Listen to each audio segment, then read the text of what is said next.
Deacon loved yard sales, yet despite the size of the neighborhood sale he'd found on his way home from work, nothing had caught his eye.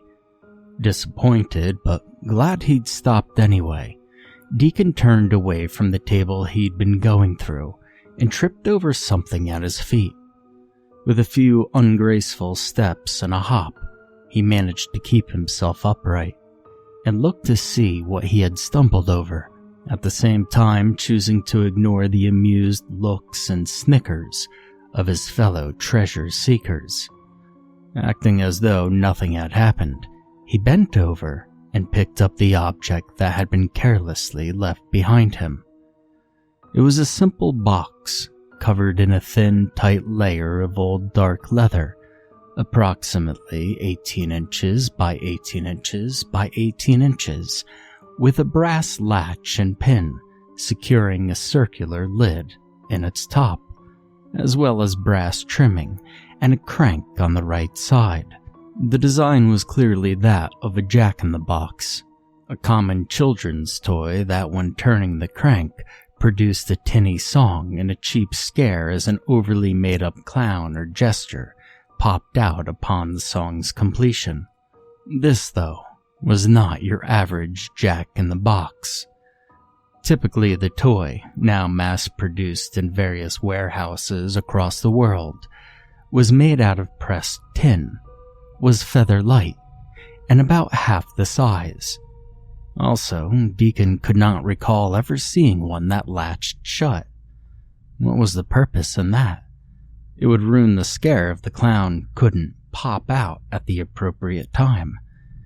He tried to pull the brass pin out, but it was stuck and refused to budge even a hair. The result was the same with the crank as well, and despite his efforts, he couldn't get it to produce even a single musical note. Even though the toy didn't work, it intrigued Deacon. It was clearly old and probably needed some repairs, but he was willing to bet that even in its current state, it was worth some money. He turned the heavy box over and around, looking for a price sticker, but could find none. Someone here must be selling it. Perhaps a kid had taken the sticker off in hopes of playing with it. And so he carried the jack-in-the-box to the only table with someone sitting at it. A rail-thin, middle-aged woman with long, red, extremely frazzled hair and tired blue eyes sat with the clipboard in a metal box, exchanging various odds and ends for cash. He waited patiently behind 3 young boys who were debating the value of a box of sports cards, and when they finally agreed on a price, they paid for their cards and moved on. The woman at the table looked at him with such exasperation, he was sure she was going to demand to know what he wanted. He was surprised, though, when her expression softened. "Can I help you? I can't seem to find the price on this thing. Do you know how much it is?" He held the jack-in-the-box out for her to see, but not far enough for her to take it from him. "What is it?" She tilted her head but saw nothing but an old box. "I think it's a broken jack-in-the-box." He turned the box enough to let her see the crank on the side. "You want to buy a broken toy? And a dirty one at that?" She sneered at the box in his hands, mistaking the aged leather for stains. Deacon shrugged, eager to make the purchase, but not wanting to let his excitement apparent.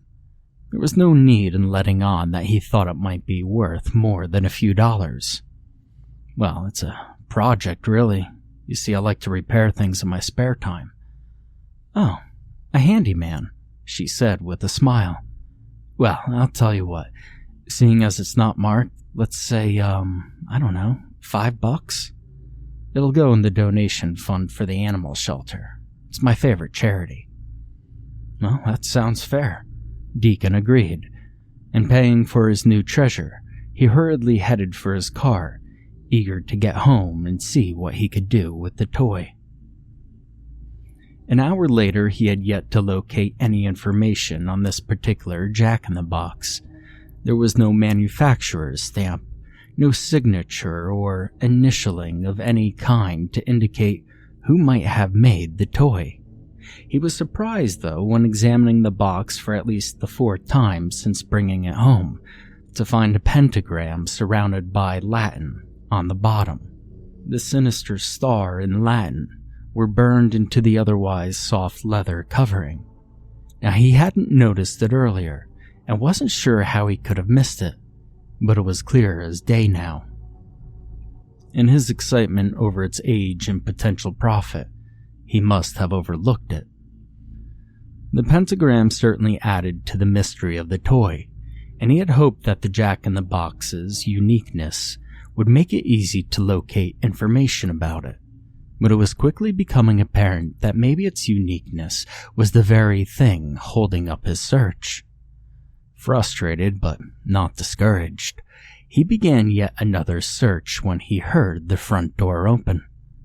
"Hi, honey," he called out to the only other person who had the key to his home, his girlfriend of 2 years, Melanie. "Hi, baby," she answered from the hallway as she stripped out of her jacket and shoes and dropped her purse before joining him on the couch and planting a kiss on his cheek. Deacon set his laptop aside, turned his head, and eagerly returned the kiss. "How was your day?" he asked. "Oh, long, drawn out, and uneventful. I'm just glad it's over." She laughed, tossing her dark hair over her shoulder and cuddling up to Deacon. "What's that?" Deacon reached over and picked up the toy. "Oh, I just picked this up on the way home from work. I'm pretty sure it's a Jack-in-the-Box." "Pretty sure?" she asked quizzically.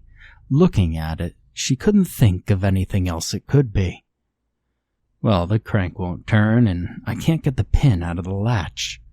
He shrugged and handed the box to Melanie. "But it's obviously old, so even if I have to get some work done to it to get it in working order, I think I can make some money off of it. I've been searching online ever since I got home." Melanie turned the box over to examine it, noting the pentagram in Latin, before setting the heavy box on her knees and rubbing her fingers together, surprised and a little disgusted by the soft texture of its surface. "It's kind of weird, huh? It's covered in some type of leather, but that's gotta make it even rarer. I've never seen one like that before." Deacon grinned hopefully. Melanie nodded in agreement. "What does the Latin say?" "Well, I'm not entirely sure. I've put it through Google Translate, but it makes no sense. There's something about music and a sleeper." "And what about these?" she asked, pointing to the metal caps on the box's corners. Deacon leaned in closer and noted that every 3-sided cap had engraved on each of its flat surfaces the number 6, so that each corner read 666. He stared for a moment in disbelief. How could he have missed that as well as the pentagram? Maybe it was time to have his eyes examined, he thought ruefully. "Oh, I didn't even see those." "I'm not surprised, not something you usually see on a toy," Melanie said distastefully. "Well, I mean, it kind of makes sense," Deacon said, straightening up. "The original toy has been traced back to the 16th century German clockmaker, who got the idea from a 13th century churchman who was said to have protected the city of Buckinghamshire by casting a devil into a boot. And then the clockmaker took this legend and created the devil in a box for the son of a local prince. So when he turned the crank, a simple tune played, and at the end, a comically painted devil popped out and surprised everyone. It was instantly popular. All the nobles wanted their own devil in the box. But sometime during the Renaissance, the devil was replaced with a jester, and the toy became known as Jack-in-the-Box. Jack was an old nickname for the devil, so it meant the same thing, but it seemed to have more appeal to people in that way. Deacon explained. "That's creepy," Melanie sneered as she picked it up off her knees to hand it back to him. In her attempt to touch as little of it as possible, she misjudged its heaviness, and her hand slipped, nearly dropping it. Her reflexes were quick though, and she caught it by the crank, causing the old brass handle to move forward. And when it did, the first few beats of "Pop Goes the Weasel" rang out in clear, tinny notes. I thought it didn't work. Deacon excitedly grabbed the jack-in-the-box and set it on his own lap. It didn't. I couldn't get it to turn at all. It must have been stuck. I guess you loosened it. He tried pulling the pin out once again, but still, it refused to budge. He could see nothing that was preventing the pin from moving. No substance clogging up the latch, but still, it would not move. Shrugging off the disappointment, he grabbed the handle and gave it a gentle push. Effortlessly, the crank moved forward, and the room filled with an eerie slow rendition of the children's rhyme. Deacon tried to hurry it along, turning the crank faster, but it refused to speed up. As the climax of the song approached, Deacon felt his stomach tighten in anticipation, even though he knew the scare wouldn't come, because of the stuck pin. Melanie was tensed as well, mesmerized by the languid tune. When the pop rang out, the single note did not disappoint, the lid of the toy jumping in its frame. Melanie gasped and grabbed Deacon's arm, who was startled and surprised himself, the vibration of the box's movement still ringing through his hand. A second later, the couple looked at each other and laughed. Clearly Jack is ready to come out and play. Deacon chuckled, pulling at the pin again. Melanie sighed loudly, shaking off the scare. Well, I'm ready to eat, she informed him, taking the jack-in-the-box from his lap, still touching it as little as possible, and setting it on the coffee table next to his laptop. I'm craving burgers from Maze. In truth, she really didn't care where they went. She just wanted to be out of the house and away from the creepy toy. You got it, he agreed. Dinner at Maze had turned out to be an excellent idea. For nearly 2 hours they sat in the corner booth, sharing food, wine, and stealing kisses while discussing their anniversary plans for the following weekend. After dinner, Melanie asked Deacon to drive her home. She was a lightweight when it came to alcohol, and she did not want to drive herself home. Unable to convince her to stay at his place, he dropped her off and promised to bring her car by before she had to go to work the following day. Entering his place alone, Deacon felt a little lightheaded himself, but decided a single beer wouldn't put him over the top. Grabbing the drink, he flopped down on the couch and looked down at the jack-in-the-box, shocked to see the pin, stuck all day despite his best efforts, lay neatly next to the antique toy. Deacon set the unopened beer on the couch next to him, picked up the brass pin, and stared at it in confusion, unable to reasonably explain how it had come loose and landed so neatly next to the jack-in-the-box. Ready to show yourself? Deacon almost whispered as he flipped the latch back and began to turn the crank. Deacon felt strangely apprehensive and wondered for the briefest moment if perhaps it was better to leave Jack alone. Maybe I shouldn't have the beer, he said aloud to himself, shaking his head as he listened to the song's slow progression. When the pop came, nothing happened. The box sat motionlessly, not even a thud from within like earlier. Deacon sighed. Now what? He went to the kitchen to retrieve a butter knife. If he had to, he would pry the lid open. Sitting once again in front of the toy, Deacon raised the knife as the crank began to turn slowly of its own volition, and the tinny song began to slowly play. I must have cranked it too much, he told himself as he watched in silence. As the pinnacle approached, Deacon was suddenly unsure whether he wanted to meet Jack or not, and before he could decide, the circular leather-covered lid flipped soundlessly over, and a blur of gray and white shot out of the box towards Deacon. More startled than he would ever admit, Deacon jumped and reflexively put his hand up, then cried out as a flash of white-hot pain shot through his palm. "Son of a bitch!" Deacon cradled his hand against his chest and stared in disgust at the thing bobbing slowly up and down on its noisy, antiquated spring. 10 inches high, minus the spring, it looked more like a corpse than anything else, certainly not the typical Jack. The spine appeared to grow out of the spring itself and barely supported the thin, malformed skeleton draped in stringy, dry flesh.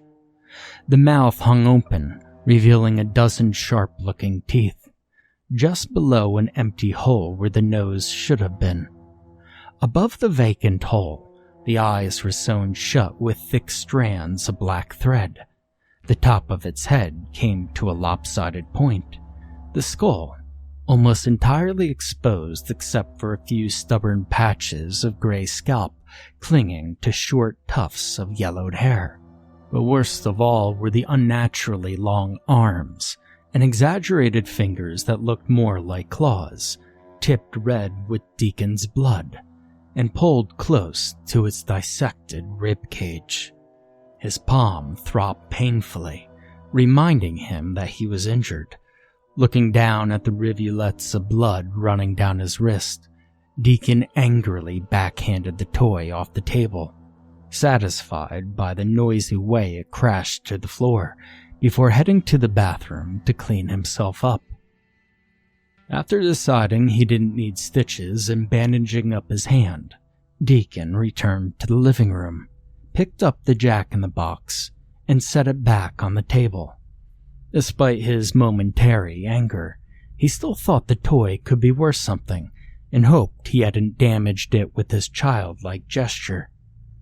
Tomorrow, he would look into taking it to an expert, but for now, with Jack tucked back inside the box, a task that took far more effort than it should have, Deacon latched the toy, replaced the pin, and went off to bed. Just a few hours later, Deacon woke to a sound he knew but couldn't place, wanting nothing more than go back to sleep, but knowing that it was not going to happen until he knew what woke him. He forced himself out of bed to investigate. Nothing was out of place in the bathroom, so he headed down the hall toward the living room. It was empty and dark except for the bright blue light from his laptop battery. It flashed its low power warning off the amber-colored glass of the broken beer bottle, which lay in a pile between the couch and the coffee table. Looking at the mess, he realized what had awoken him. It was the sound of glass breaking. But how had it happened? Even if the bottle had rolled off the couch, the distance was short and the floor was carpeted. It shouldn't have shattered. As he stood there trying to think of a reasonable explanation for the beer bottle breaking, he noticed the empty spot on the coffee table. Where was the Jack-in-the-Box? The brass latch pin, once again removed, lay next to his laptop, but the toy was nowhere to be seen. He closed his eyes and retraced his last few moments before going to bed. He was certain he'd left the toy here, so where had it gone? Was somebody in the house? Had he been robbed? Cautiously, Deacon headed into the kitchen, the only room he'd yet to check. He barely stepped into the room when Pop Goes the Weasel began to play from somewhere behind him. He spun around, expecting to see someone sneaking out of his house with the toy, but he was surprisingly alone. The song, though, continued to play, and to Deacon it seemed to be slowing down, almost as if it were calling to him, enticing him. He left the kitchen and followed the metallic tune through the living room, past the front door, and into the hallway where the song continued, past its climax, only to start over again. "Melanie?" Deacon called out tentatively. He knew it wasn't her, but hearing a voice, even just his own, made him feel less alone, less vulnerable as he searched for the misplaced toy. "Melanie? Is that you?"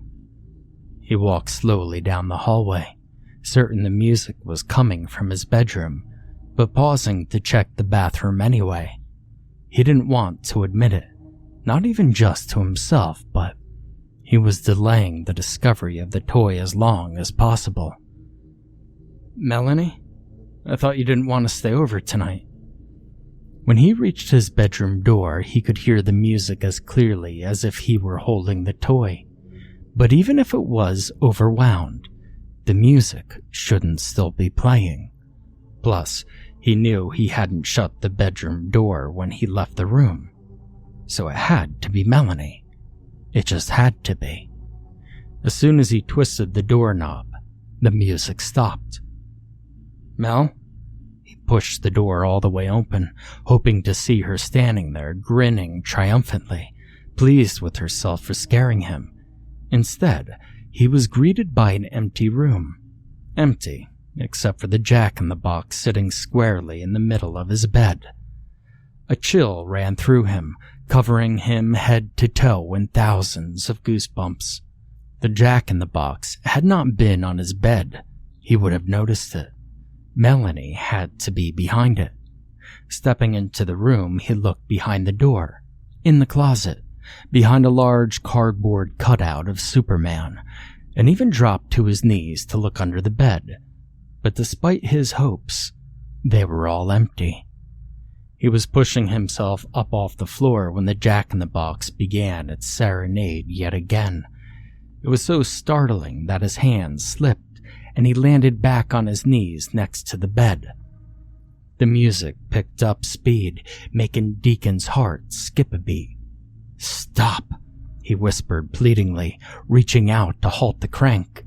Before he reached it, though, it stopped, one note before the pop. Laughing in nervous relief, Deacon sighed and dropped his head on the edge of the bed. He had never been so relieved before, or felt so stupid. He stared at the box and couldn't believe that he had let paranoia get to him. It was only a toy. Nothing but wood and metal. Nothing vicious, nothing to be afraid of.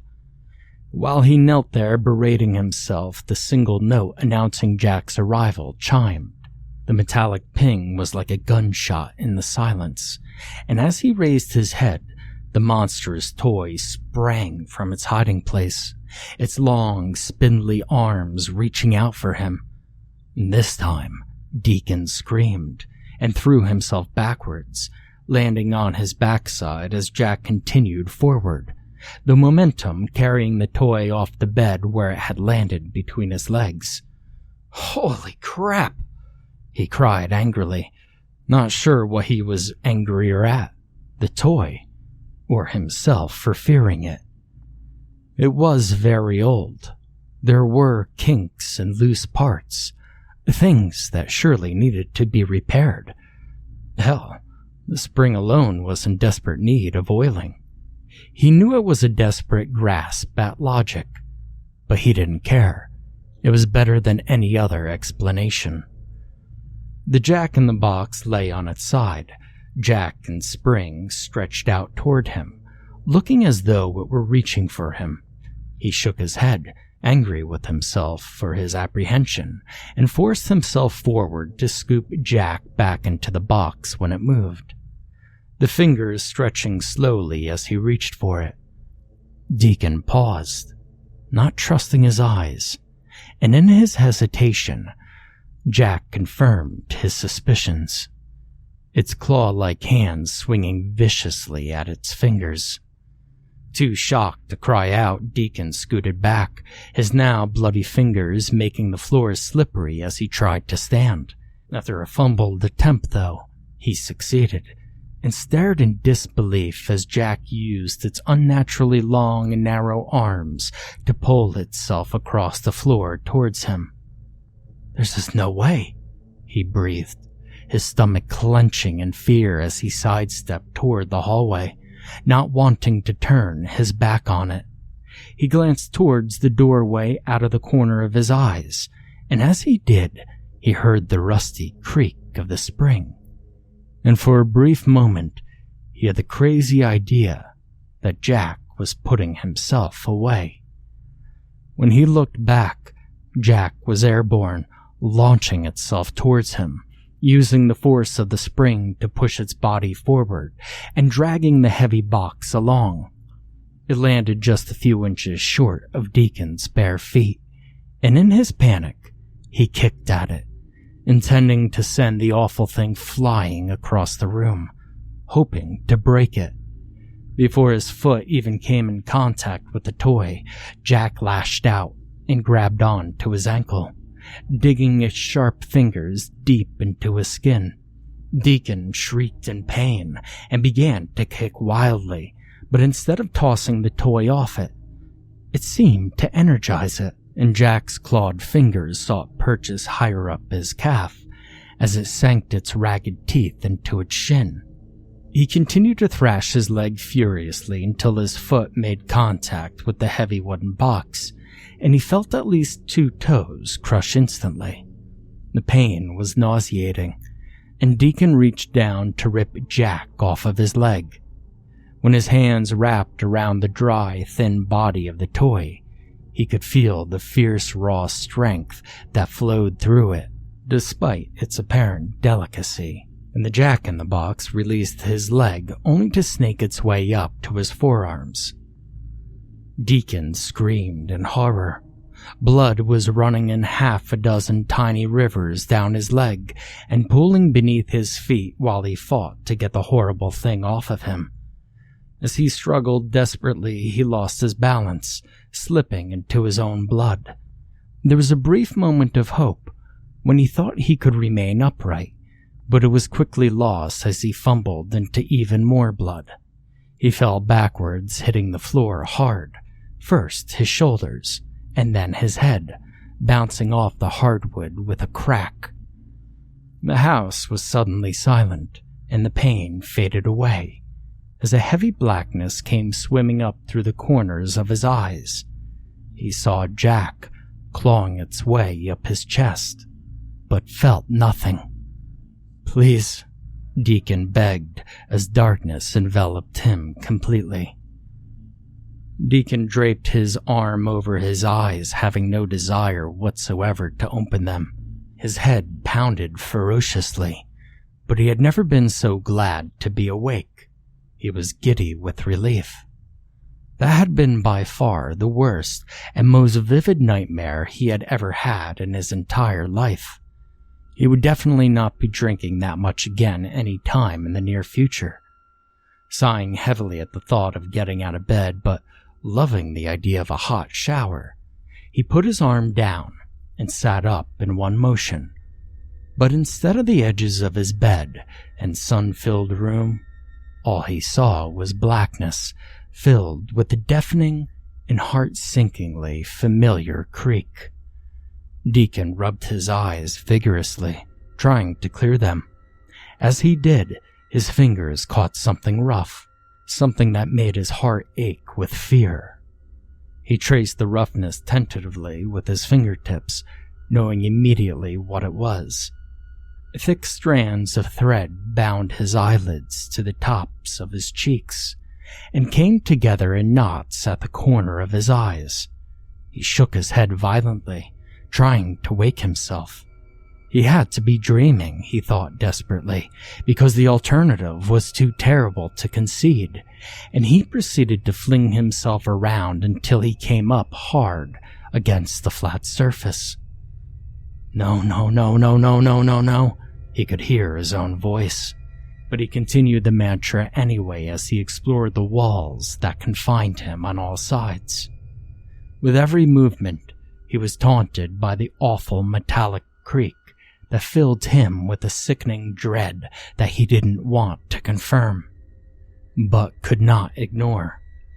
After what seemed to Deacon like an eternity of hesitation, he placed his hands on his chest, startled by the sunken spots he felt.